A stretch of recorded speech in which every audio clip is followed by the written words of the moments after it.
Entonces, bueno, lo que voy a hacer, el plan de la charla, es que primero les voy a comentar sobre representaciones en general, para todos aquellos que no conocen, se van a poder poner al día, no hay problema. Y luego, después de la segunda mitad de la charla, les voy a comentar, pues, en qué consisten precisamente estas invariantes bajo presión. Muy bien. Bueno, como quizás muchos sepan, yo no soy algebrista, soy más bien topólogo. Entonces, les voy a comentar por qué voy a dar una charla de álgebra.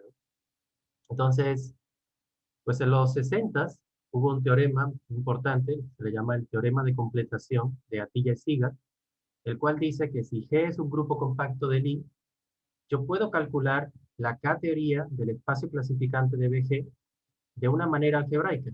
Me agarro el anillo de representaciones de G, lo completo con respecto a un cierto ideal, el ideal de aumentación, y así puedo calcular esto, sin preocuparme de nada sobre topología, pura álgebra.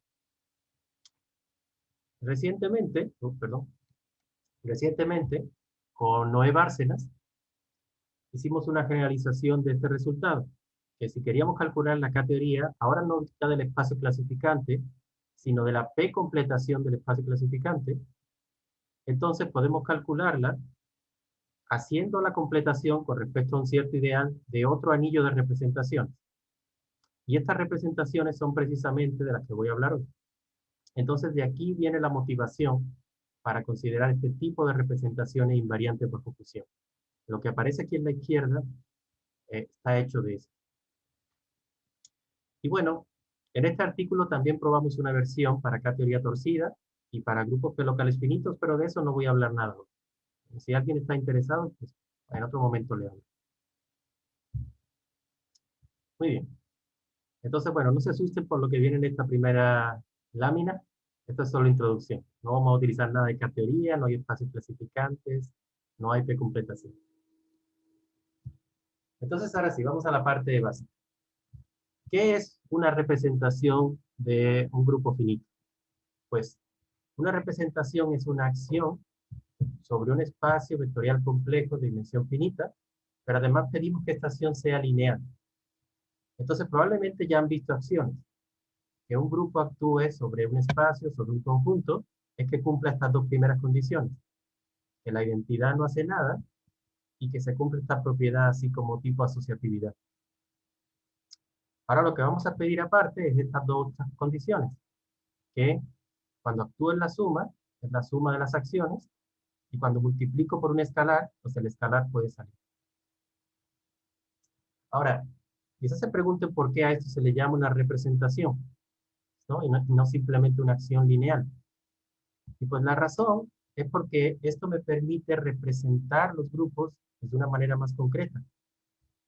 Que lo que puedo hacer es que a cada elemento del grupo yo le asocio la transformación lineal que está dado por actuar por este elemento G. Y como cumple estas dos últimas condiciones, pues en efecto es lineal, y lo puedo representar por una matriz. Y una matriz es mucho más concreto, ¿no? Que un elemento de un grupo abstracto, ¿no? Entonces esa es la idea. Y bueno, se podría hablar sobre representaciones sobre otros campos, ¿no? Pero yo me voy a concentrar de nuevo aquí nada más sobre lo complejo. Todo funciona un poquito más sencillo sobre lo complejo. Entonces, pues vamos a ver algunos ejemplos. Recordemos el grupo simétrico, sigma 4.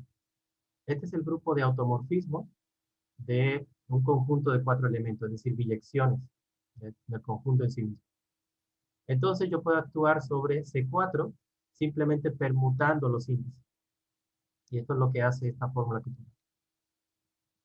Por ejemplo, si yo considero, perdón, si yo considero el elemento 1, 2, 3, esta permutación, esto correspondería a esta matriz.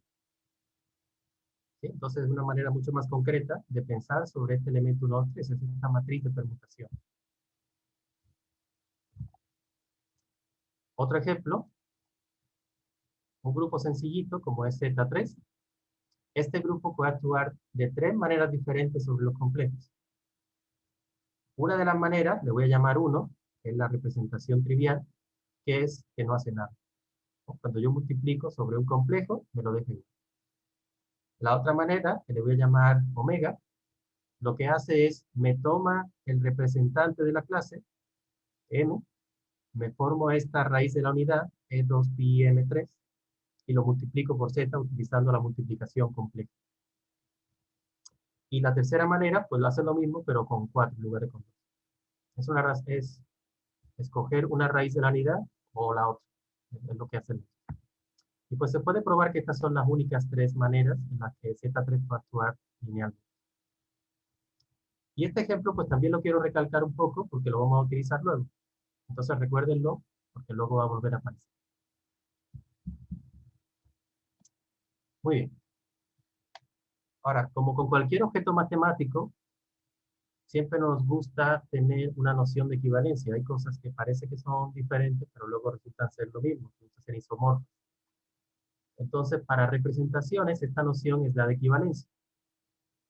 Y dos representaciones se dice que son equivalentes cuando están relacionadas a través de un isomorfismo lineal, es decir, una transformación lineal biyectiva, que además saca los elementos de G.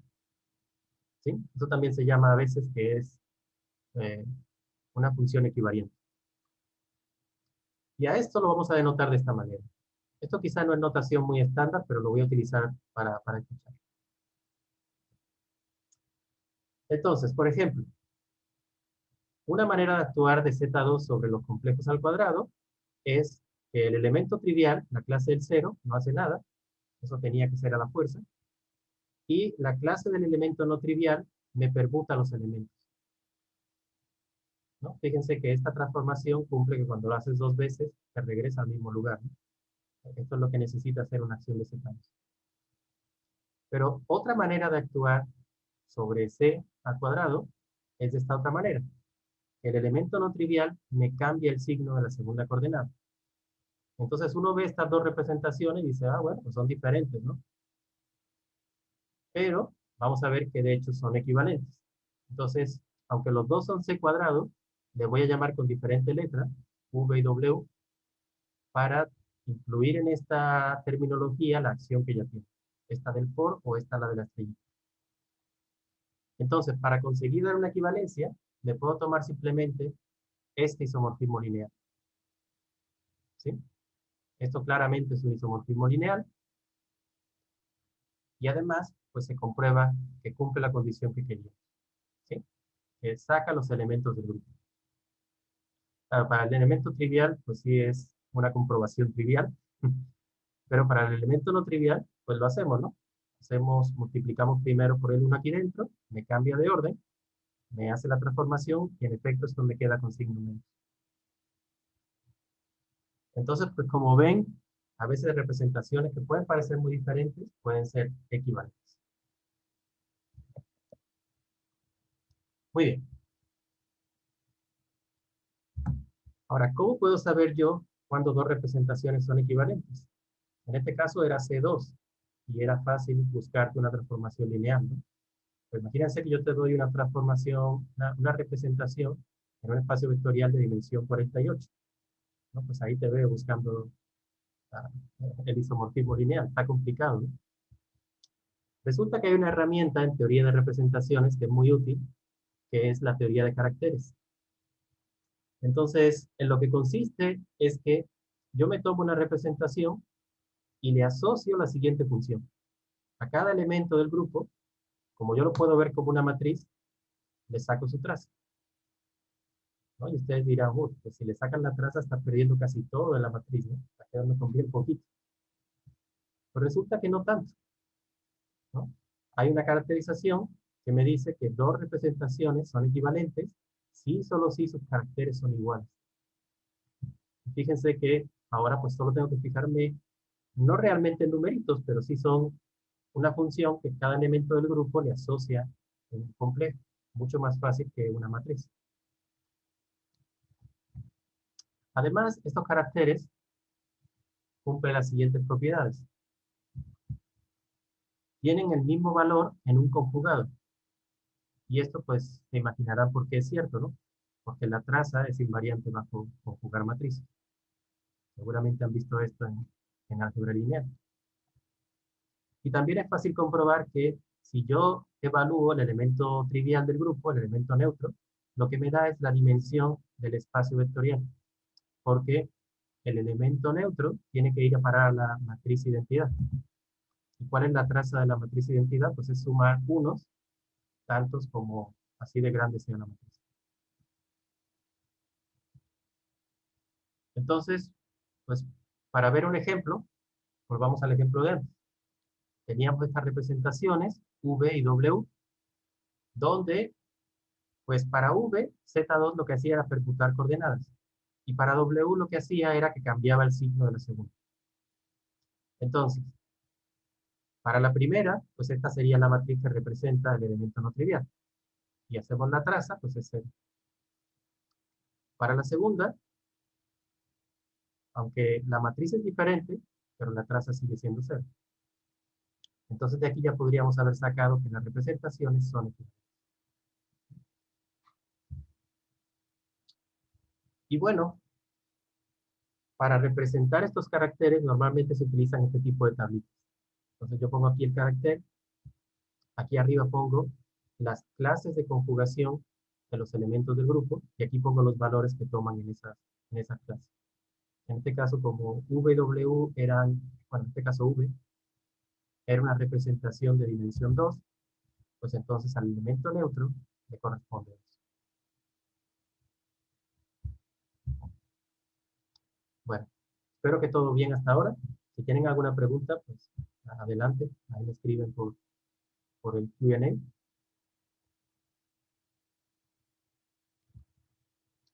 Ahora, hay varias formas de construir nuevas representaciones a partir de otras que ya tenemos. En esta charla yo solo les voy a hablar de la suma directa, pero pues quiero que sepan que hay otras, ¿no? Como productos tensoriales, productos cuña, hay varios paneles. La suma directa de dos representaciones consiste en lo siguiente. Me tomo la suma directa como espacios vectoriales, si quieren verlo como producto, y lo que hago es actuar coordenada a coordenada. Así de fácil. Y pues claramente esto va a seguir siendo una acción lineal. Entonces, normalmente se denotaría así, ¿no? Con esta suma dentro del circulito, pero luego, pues con abuso vamos a escribir esto. Vamos a escribir V más, y para un múltiplo le vamos a poner simplemente pues el múltiplo que al principio.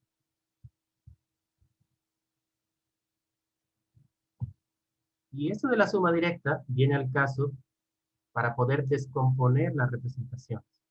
A nosotros lo que nos gustaría es, si yo tengo una representación de un grupo, ir descomponiéndola, ver, sacándole pedacitos, de tal manera que yo pueda expresar mi representación como suma de esos pedacitos, y que llegue un momento que esos pedacitos ya no se puedan descomponer más, que sean átomos, ya no se pueden descomponer más.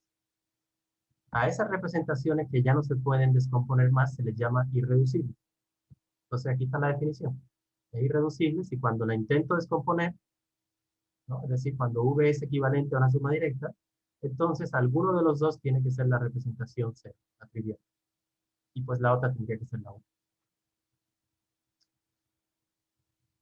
Esto de las representaciones irreducibles es la clave para poder entender completamente la teoría de representaciones de un grupo. Hay un teorema que me dice que cualquier representación de un grupo finito se puede expresar de manera única como suma directa de irreducibles, salvo reordenarlo sumando, ¿no? Y además, hay tantas representaciones irreducibles como clases de conjugación de G. No te dice exactamente quiénes son, pero sí sabes cuántas hay. Entonces, empiezas a buscarlas, y una vez que hayas encontrado tantas como clases de conjugación, pues ya lo hiciste.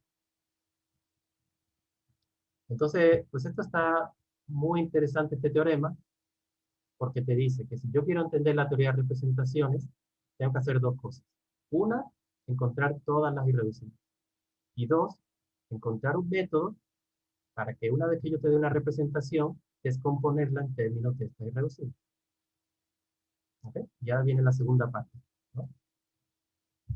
Una vez que conocemos ya todos estos caracteres, es fácil determinar la descomposición de cualquier representación, porque los caracteres cumplen esta propiedad bastante agradable. El carácter de la suma directa es la suma de los caracteres. Aquí debería haber sido un más en la parte derecha, pero se me fue la suma directa. Entonces, ¿cómo procedería?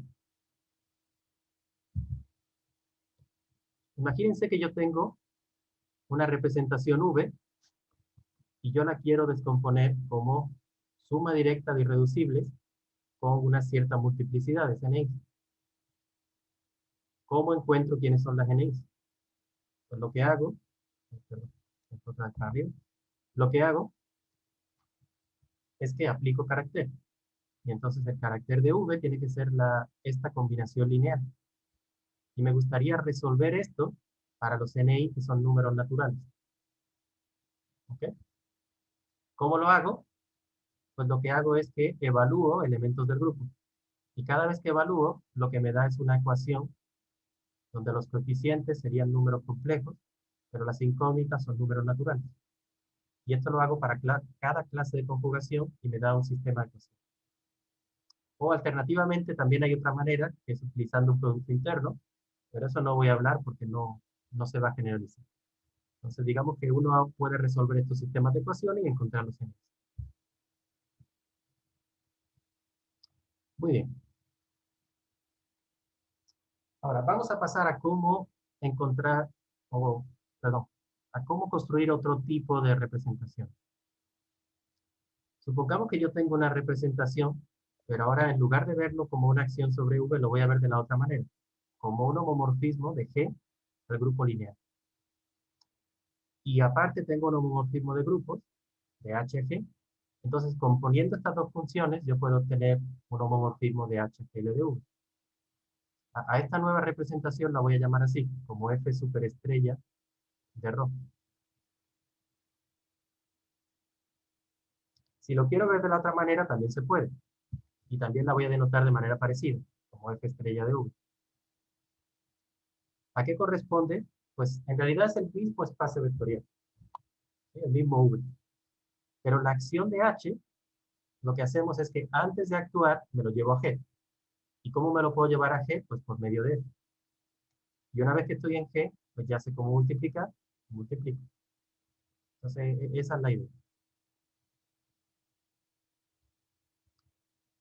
Ahora, vamos a pensar en un par de casos particulares que son interesantes. La primera es cuando yo tengo la inclusión de un subgrupo. Entonces, a esta restricción, pues le voy a llamar el efecto restricción. Restricción de GH. Y la acción es muy fácil. Si yo quiero multiplicar un elemento de H por un elemento de V, pues como el elemento de H ya es un elemento de G, ya sé cómo hacerlo. No hay que hacer nada más. Otro caso particular es que si yo tengo un elemento de G y me considero la conjugación por ese elemento, que también es un homomorfismo de grupos, resulta que cuando me hago esta CG estrella, esta va a ser equivalente, aquí me faltó una rayita, pero bueno, quiero decir equivalente, es equivalente a la original, porque ¿cuál va a ser el carácter? El carácter va a corresponder a primero evaluar el elemento en CDG y después tomar el carácter.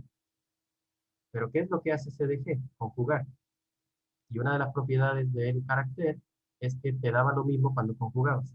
Entonces los dos caracteres van a ser los mismos y por lo tanto estas dos representaciones van a ser equivalentes. ¿Sí? Muy bien. Ahora, ¿por qué me interesan estos dos casos particulares? Porque esto va a ser un poco de la clave de la motivación para mi definición de representaciones invariantes bajo función, que ya estamos llegando ahí. Entonces, vamos a considerar la siguiente situación. Supongamos que tengo una cadena de tres subgrupos, ¿sí? K, H, G. Tengo una representación de G y tengo un elemento de G que cuando conjugo K me queda dentro de H. ¿Sí? Un puro elemento, no estoy diciendo nada de normales. Entonces ahora me hago esta cuenta, de aquí abajo. Me hago el CG estrella de todas estas restricciones de U. Esto, lo del lado izquierdo, lo puedo ver como restringir de G hasta G, K, G menos 1. ¿Sí? Y esto es lo mismo que hacer el J estrella, donde J es la inclusión. Fíjense un momento en el siguiente diagrama. Esta J es la inclusión de GKG-1 en G. Entonces lo puedo hacer de esta manera. Primero restringo y después hago el CG estrella. Pero por el diagrama de antes, hacer esto es lo mismo que hacer esto. ¿Sí? Entonces puedo pasar a esta otra restricción a lo largo de estos morfismos.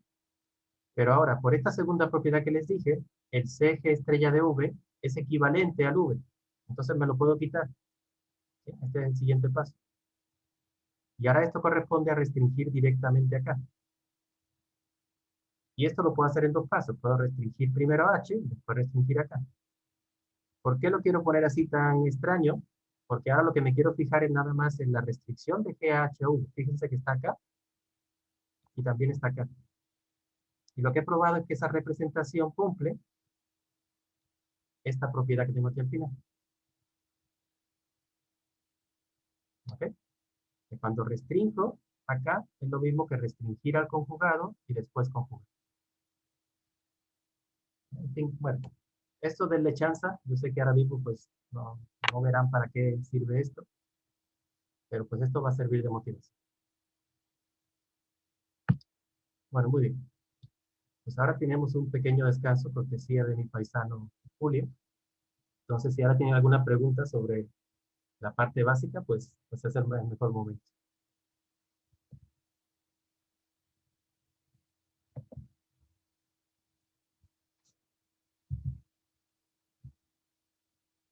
Parece que no.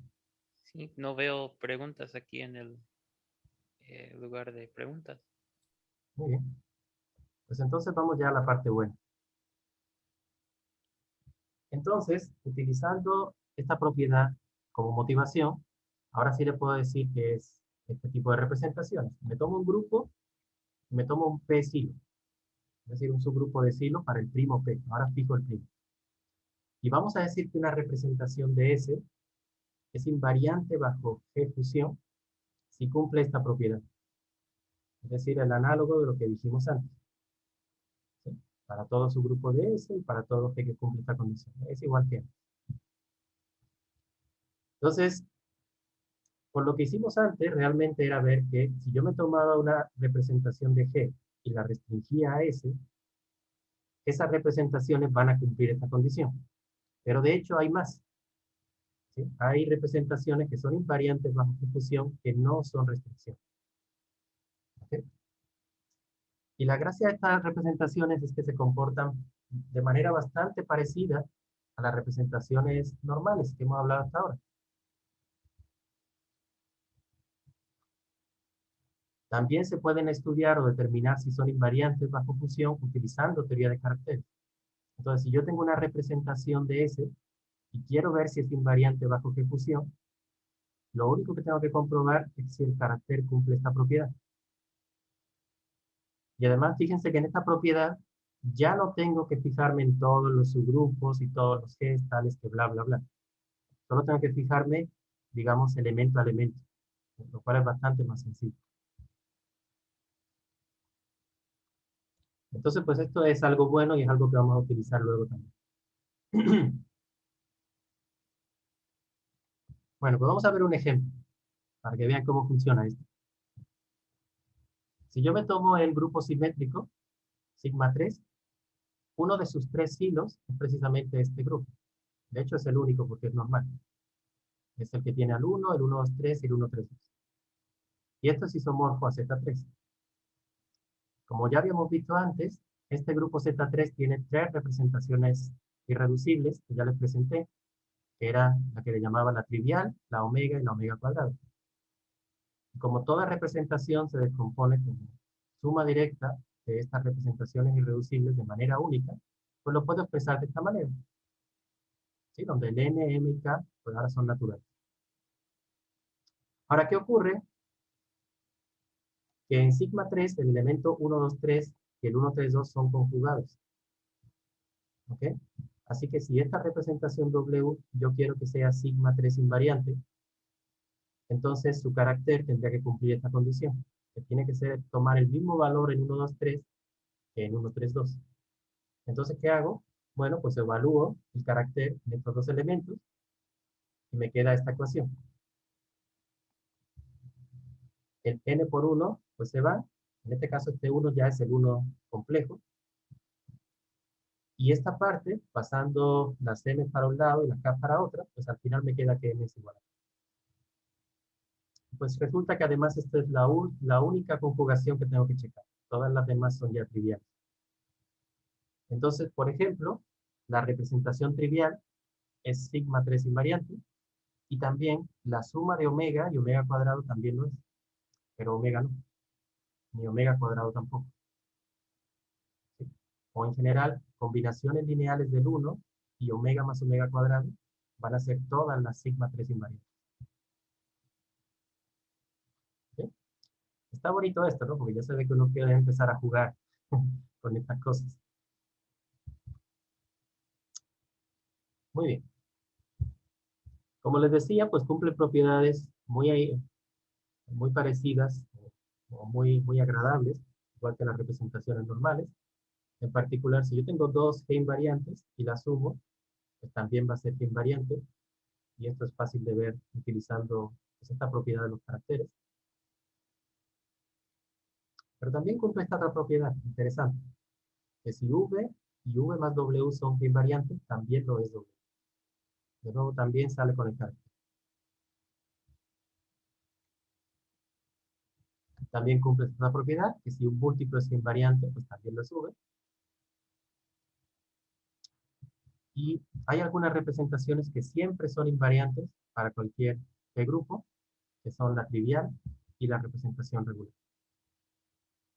La representación regular no les he dicho quién es, pero pues te tomas una suma de los números complejos, uno por cada elemento del grupo S, y luego actúas multiplicando como multiplicarías los elementos de S. Y luego extiendes esa multiplicación por linealidad y ya te queda una acción lineal. Bueno, ¿cuál era la clave de entender la teoría de representaciones de grupos finitos? Pues era entender las irreducibles y la descomposición. Pues las representaciones G invariantes también se pueden descomponer como suma directa. ¿Qué es lo que hago? Si tengo una representación de S, veo si la puedo descomponer como suma directa de dos representaciones que además también sean G invariantes.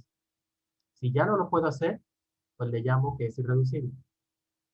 Se fijan en la misma definición, solo que ahora le tengo que pedir a W y W' que sean G invariantes.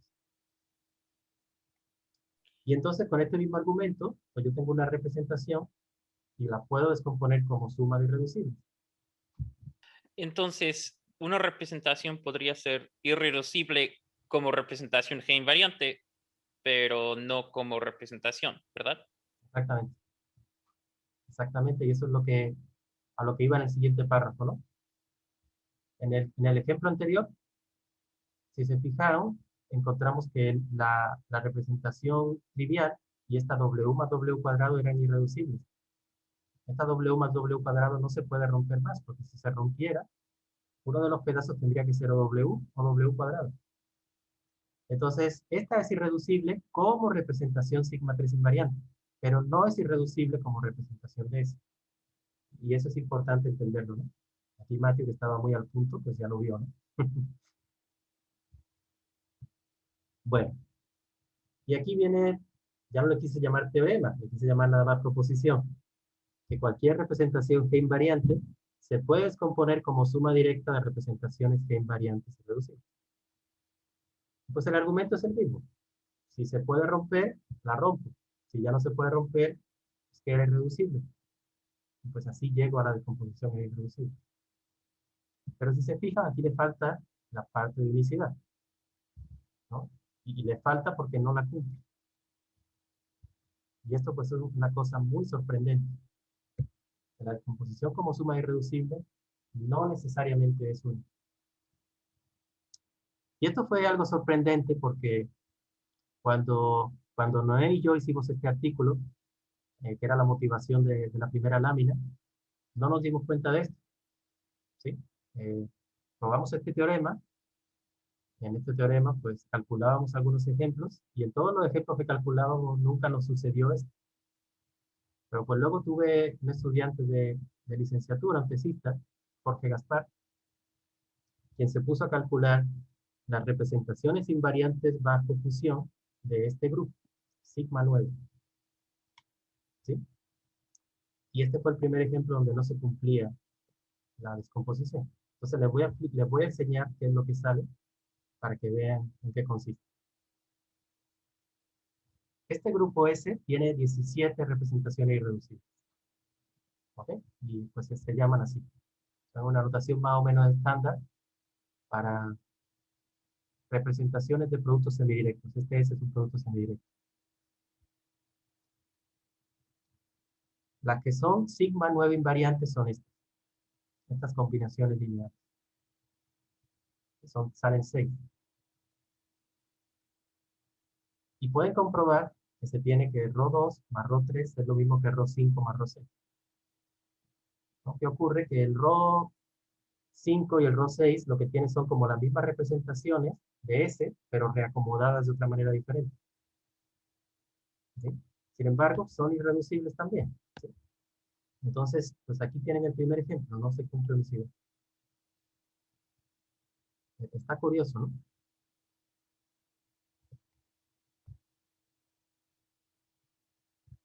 Otro ejemplo que ya lo encontró Jorge, ya lo encontramos después, Germán y yo, es en el caso del simétrico 6, me tomo un 2 silo. Este grupo S tiene 10 representaciones irreducibles, pero las que son sigma 6 invariantes son estas. Y de nuevo se puede comprobar que se cumple esta igualdad. Entonces, ya después de varios ejemplos, lo que nos dimos cuenta es que esto tiene que ver con la combinatoria de cómo son las representaciones irreducibles invariantes. ¿Sí? Porque todas van a ser combinaciones de representaciones irreducibles de S. Entonces, depende de cómo estén sumadas, pues puede pasar esto o puede no. Todavía no entendemos muy bien por qué ocurre esto en términos de la teoría de grupos, pero al menos combinatoriamente ya entendemos un poco mejor por qué. Ya les voy a explicar de dónde sale también.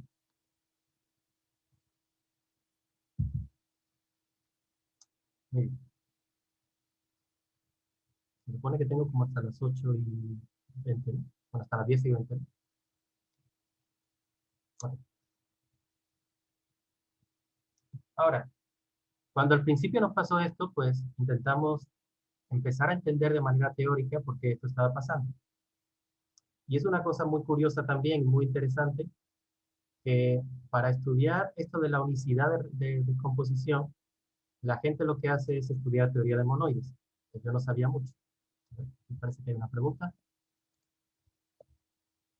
¿Nos podría mandar la presentación a la bibliografía? Sí, claro, luego se las mando.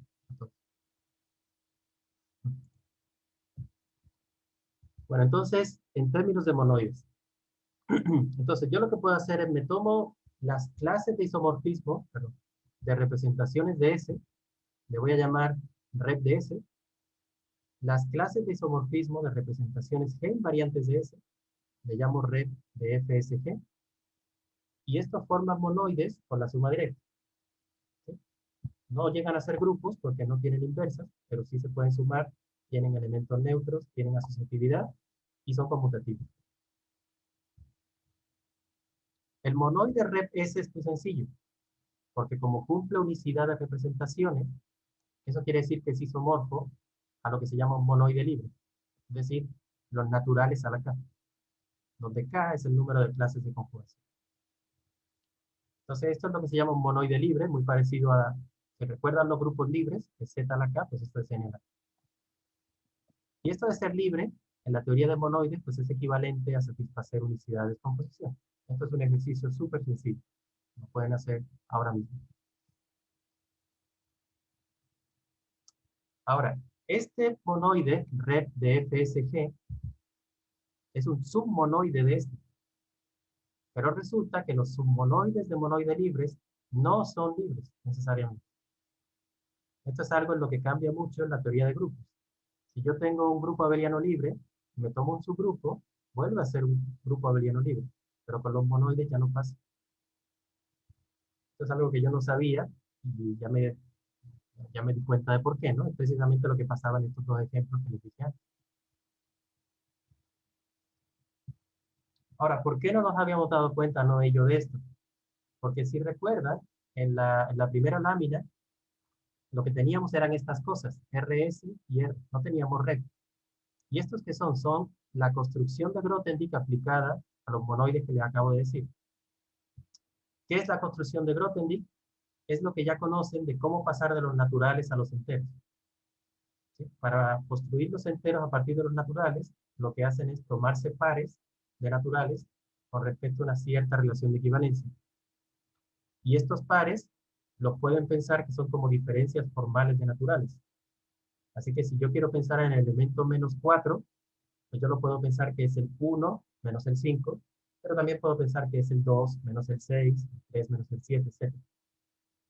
Entonces, esta construcción de Grothendieck hace lo mismo para cualquier monoide conmutativo. Me toma diferencias formales de elementos del monoide con respecto a una cierta relación de equivalencia, que es la misma en este caso. Y ahora, cuando le hago esto, estoy creando inversos. Entonces ya se vuelven grupos. Y resulta que estos dos grupos abelianos que se forman, sí son libres los dos. ¿Sí? Y sus rangos también los conocemos, son el número de clases de conjugación de S y el número de clases de G conjugación de S. Y esto también era algo que yo desconocía, pero yo me di cuenta también, que es que este siempre es libre, incluso cuando este no lo es. Y entonces por eso no nos damos cuenta, porque veíamos este y decíamos, ah, bueno, este es libre, pues debe haber unicidad. Pero es que la unicidad no se puede detectar cuando ya hago la construcción de Grothendieck. Se pierde. Para detectarla hay que mirarlo directamente aquí en el monoide. Pero bueno, pues así se prende, ¿no? Tropezándose. Muy bien. Ahora, hay un resultado clave de la teoría de monoides con respecto a descomposiciones e ionicidad, que es que si yo tengo un monoide conmutativo atómico, tal que su construcción de Grothendieck es un grupo abeliano libre de rango R, entonces este monoide es libre si solo si tiene exactamente R átomos. Ahora, no se asusten con esto de atómico. Eh, los átomos son simplemente las cosas irreducibles, las que no se pueden descomponer como suma de otras dos cosas, a menos que esa cosa sea el cero. Entonces, en el caso de nuestro monoide, los átomos son las que hemos llamado irreducibles, y el R era el número de clases de G conjugación. Entonces, si yo quiero ver si esto satisface la unicidad de descomposición, lo que tengo que comparar son estos dos números, el número de representaciones irreducibles y el número de clases de conjugación de S, de clases de G conjugación. Por ejemplo, en el caso de sigma 9, que les dije antes, había 6 representaciones G invariantes irreducibles, pero solo había 5 clases de G conjugación. ¿Okay? De hecho, el número de irreducibles siempre va a ser más grande que el número de clases de conjugación. Solo cuando sean iguales es que hay unicidad. Entonces, este es el resultado clave. Y pues, ¿qué es lo que nos toca ahora? Pues, ¿cómo se calcula esto? ¿No? ¿Cómo podemos calcular cuáles son las irreducibles o estos dos numeritos? ¿Okay? Entonces, pues llega el momento de calcular. ¿Okay? Entonces, les voy a dar ahora varias técnicas que hemos utilizado para calcular. El primer método es el que utilizó Jorge en su tesis, que fue directamente a mano. Pues pobre a Jorge le metió una friega de que tuviera que hacer todo esto, pero pues lo hizo, ¿no? ¿Qué hacemos? Primero calculamos el número de clases de G conjugación de S. Ya tenemos el primer numerito. Y después, quiero encontrar cuáles son las representaciones G invariantes irreducibles. Entonces me tomo esta combinación lineal y le impongo estas condiciones que tienen que cumplir e intento resolver en los NIs. Hay una simplificación más que se puede hacer. Si se fijan, esto no es exactamente la condición que les dije antes, es una simplificación que nos quita un poquito de cuentas, que en lugar de checarlo para todos los subgrupos, es suficiente checarlo para estos subgrupos que se llaman esenciales. Que no les voy a decir qué es, pero pues te quita trabajo, ¿no? Y una vez que haya hecho esto, me da condiciones en los NIs, sistemas de ecuaciones. Si se fijan, son sistemas de ecuaciones que tengo que resolver en los naturales, y luego imponemos que sean irreducibles, y así los encuentro. Esto es muchísimo trabajo, ¿no? Porque conforme la S crezca, pues vamos a tener más incógnitas en él. Y además de que son ecuaciones en los naturales, son cosas que no estamos tan acostumbrados a hacer. Un segundo método que ya surgió pues más en mi trabajo con Germán es usar GAP. GAP es un programa que se utiliza para hacer cálculos en teoría de grupos finitos. Bueno, y en otras cosas, ¿no? Pero para grupos finitos en particular. Entonces, usando GAP, podemos contar el número de clases de G conjugación, y esto GAP lo hace en 3 patadas, porque pues, es una cosa de iterar, iterar, iterar, iterar, y pues eso a lo que sirve la computadora. Luego, listamos las subrepresentaciones de la representación regular de S. Queda una lista muy grande. Para cada uno de los elementos en la lista, checamos si es invariante. Y esto lo podemos hacer usando el carácter. GAP también puede calcular caracteres. Si es invariante, ya podemos eliminar todas las que lo contengan, porque seguro que esas ya no van a ser irreducibles. ¿Sí? Entonces ya me quito un montón. Y luego, volvemos al paso anterior y repetimos. De nuevo, esto es lo bueno de la computadora, que pueden repetir. Al final me queda una lista que va a tener precisamente las irreducibles. Las irreducibles e invariantes, ¿no? ¿Sí?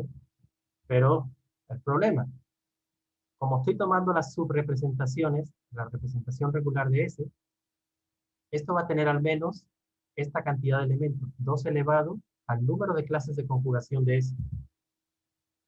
Y esto, si S ya tiene más de 14 clases de conjugación, ya el programa deja de responder. Entonces, la utilidad es limitada, ya, es la potencia de computación que tenga la computadora, ¿no? O la memoria.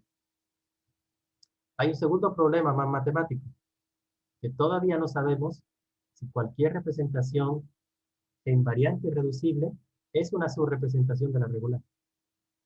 En este algoritmo estamos contando con que sí, pero podría ser que no.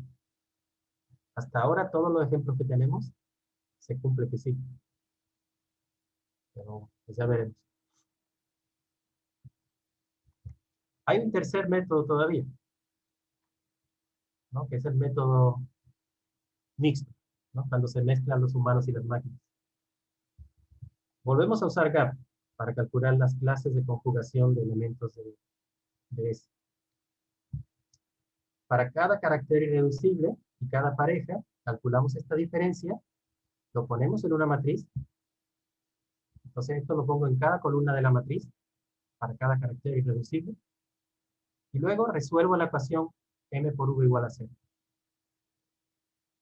Eso también lo puede hacer FACIL-GAP o cualquier otro programa, de hecho, ¿no? Que resuelva sistemas de ecuación.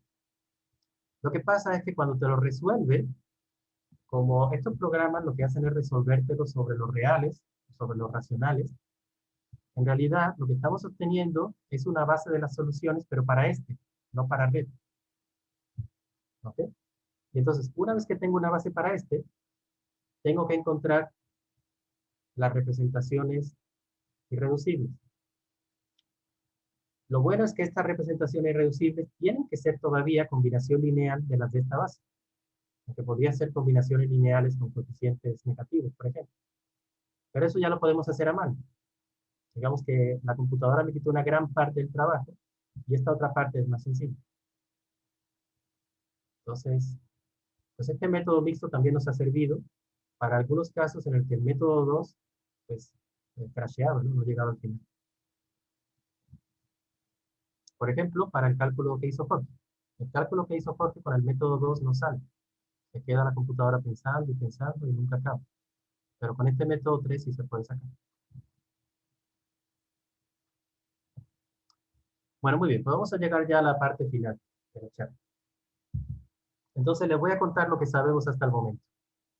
Hasta el momento solo conocemos 6 grupos, salvo equivalencia local, producto y extensiones, que no les voy a decir en qué se trata, para los que no hay unicidad de descomposición, que son esta lista. Es una lista bastante curiosa, tiene simétricos, tiene alternantes, tiene uno de estos grupos esporádicos, lineales. Y bueno, la razón por la que aparecen primos tan chiquitos es porque esto depende de GAP. Entonces, este sigma 9, pues sí lo hicimos a mano, lo hizo Jorge a mano más bien, pero todos los demás salieron de GAP. Entonces, cuando le pones primos más grandes, pues es más fácil que no termine. Por eso estos son los únicos que hemos podido encontrar así. También sabemos grupos que sí tienen descomposición única. Conocemos muchos de ellos. En el caso cuando G es igual a S, eso corresponde a la teoría de representaciones clásicas, que ya sabíamos. Cuando el rango esencial de esto es 0, que no les voy a decir tampoco qué es, pero por ejemplo incluye cuando S es abeliano o penipotente, en particular para grupos nilpotentes. Cuando hay solo 2 clases de conjugación, cuando el orden de S es menor o igual que P al cubo.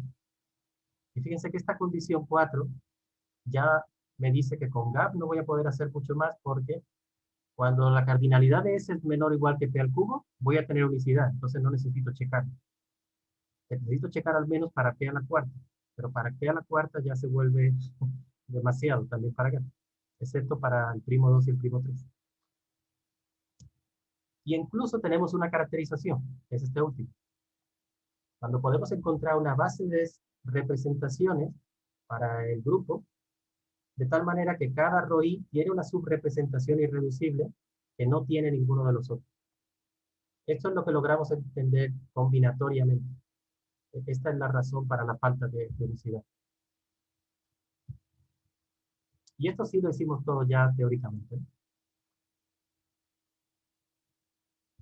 Ahora déjenme decir ya un comentario muy rápidamente. Como les comenté antes, una de las cosas de nuestro algoritmo 2, uno de los problemas, era que estábamos suponiendo que las representaciones G invariantes irreducibles estaban contenidos en la regular, y eso no lo sabemos todavía. Entonces, una manera de atacar este problema, pensamos, fue utilizar este teorema de Pacini-Herbera, que nos decía que si yo tengo un submonoide de n a la k que satisface 2 de 3, que es esta condición que les dije antes, aquí arriba, entonces yo puedo ver este monoide como un monoide de clases de isomorfismo de módulos proyectivos finitamente generados. Entonces, la idea de utilizar este resultado era que de esta manera podía ver mis representaciones como proyectivos y a lo mejor para estos anillos yo podía ver que cualquier proyectivo era un sumando directo de R. Pero sin embargo, pues fue que no. Es muy curioso porque para estos anillos semilocales hereditarios, cualquier proyectivo es un submódulo de R, pero no necesariamente un submódulo directo. Entonces, pues eso nos zafó, ¿no? Pero de todas maneras, pues lo quería comentar porque sí es una cosa muy curiosa y que nos ha dado lugar a otras preguntas. Y bueno, para terminar, ahora sí, algunas preguntas abiertas que nos han quedado y problemas es, pues dado el ejemplo de Jorge, nos da la impresión de que también tampoco va a haber unicidad para sigma p cuadrado con p mayor que 3. Entonces, esa es una pregunta. Si hay unicidad cuando el rango esencial es 1, que por ahora todos los ejemplos que tenemos también lo cumplen, ¿cómo entender mejor esta falta de unicidad, no solo combinatoriamente, sino en teoría de grupos? Esta pregunta que ya, pues ya ha aparecido, ¿no? Para que nuestro algoritmo pues, esté bien asentado, ¿no? Tendría que cumplirse. Esto que comenté de Pacini y Herbera, o Herbera, de qué tipos de anillos nos da lugar a estos monoides, ya vimos que no todos estos anillos van a ser relevantes. Y por supuesto, desarrollar esta teoría para grupos compactos de Lie, que también tiene sentido, y si he empezado a desarrollarlo, todo funciona de manera muy parecida. Pero pues cálculos pues todavía tenemos muy poquitos. Entonces, bueno, pues aquí hay muchas preguntas y hay seguro que muchos más. Entonces, pues nada, pues lo dejo aquí. Pues ahora, si tienen más preguntas aparte de las mías, pues adelante. Muchas gracias, José. Estuvo muy interesante la plática. Gracias. Sí, bueno, pueden, a ver, creo que no hay otras preguntas aquí, pero yo sí quería preguntar, entonces, eso de hacerlo para los grupos compactos de Lie, ¿tiene la misma motivación topológica? O sea, me Sí, imagino que el mismo teorema se aplica para todos los grupos topológicos compactos, ¿o? sí. De hecho, el teorema con el que empecé, el de la primera página, el teorema clásico de Atiyah y Seagal, ese es para cualquier grupo compacto de Lie. Ah, de Lie. Ok, Sí, compacto de Lie. ¿Dije ok. compacto de Lie o dije solo compacto? Así, No, no recuerdo. sí, Eso es lo que, no, no recuerdo. sí. Perdón. Entonces, pues lo que me gustaría ahora es generalizar este teorema de completación ahora para el que hice con Noé, pero para grupos compactos de Lie, que eso también me dé en términos del anillo del grupo de representaciones, y entonces eso pues ya me daría motivación para estudiar estas representaciones también. Ah, y otra pregunta. ¿Crees que existe la posibilidad de, o sea, para el método mixto que nos describiste, eh, ¿crees que existe una manera de poner un algoritmo para la parte que estaban haciendo todavía a mano? Porque, o sea, la condición de que sean representaciones es simplemente una condición de que los coeficientes sean no negativos, ¿no? Ajá. Entonces, pues me imagino que en teoría uno podría escribir un algoritmo quizás muy ineficiente, pero eh, pues no sé, ¿tú crees que sería posible escribir un algoritmo eficiente? Sí, sí se podría. Y sí podría, yo creo que sí se podría ser eficiente. El problema es que este método 3 también, en el momento que los grupos empiezan a ser muy grandes, también empieza a no terminar. O sea, de resolver los sistemas de ecuaciones, también se vuelven las matrices muy grandes, Ah, tampoco sí. termina. Entonces, digamos que en los casos que termina, el número de soluciones que te aparece es suficientemente pequeño para que uno lo pueda hacer a mano. No, no necesitas ya la computadora. ¿Pero crece exponencialmente o crece como polinomial? Si dijiste algo de que, pues, no, estás resolviendo estas ecuaciones. Entonces, resolviendo ecuaciones, sistemas de ecuaciones diferenciales, perdón, resolviendo sistemas de ecuaciones lineales es algo de complejidad polinomial, ¿no? Sí, pero el número de clases de conjugación Ah, de P grupos sí crece, bueno, no sé si crece de manera exponencial, pero sí crece muy rápidamente. ok. Ah, sí. Es Bueno, y más bien es definitivamente, más bien el número de ecuaciones que te aparecen, ¿no? ok. Ah, ya veo. Bueno, y definitivamente si tienes que pues checar cada subgrupo, cada subrepresentación de la representación regular, pues Sí, sí vas a estar esperando sí, infinitamente. quizá haya otro algoritmo mejor, ¿no? Para calcular representaciones irreducibles, pero por lo que he leído por ahí, incluso para grupos finitos y representaciones de toda la vida, calcular o determinar representaciones irreducibles, los algoritmos pues tampoco son tan buenos, ¿no? O sea, sí hay algoritmos, ¿no? Pero sí les cuesta, ¿no? Conforme el grupo crece igual. O sea, no es solo un problema nuestro, parece que es un problema de otra gente también. Sí, y me imagino que hay que entender mejor pues la teoría, ¿no? Para llegar a plantear algo más Sí, eficiente. sí, definitivamente nos gustaría mirar a los otros algoritmos que la gente ha hecho para representaciones normales, a ver cómo Sí, lo plantean ellos. pues muchas gracias. Veo que no hay otras preguntas aquí en el QIA, entonces, bueno, vamos a agradecerte otra vez por dar esta plática en la escuela de CIMAT Mérida. Así que hay una pregunta. Eh, sí, Omar pregunta, ¿podrían compartir alguna referencia de algoritmos bajo esta teoría? Pues ahora mismo no lo tengo en la mente, pero lo puedo compartir luego, cuando comparta la presentación.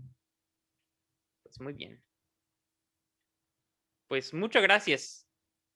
Y gracias por hablar en esta escuela del CIMAT. Gracias. Sí, entonces, pues sí. Bueno, deseo que todos tengan una excelente, bueno, vamos a tener un descanso de 15 minutos antes de la siguiente plática y espero que todos tengan un excelente descanso. Muchas gracias otra vez, Hola José. a todos.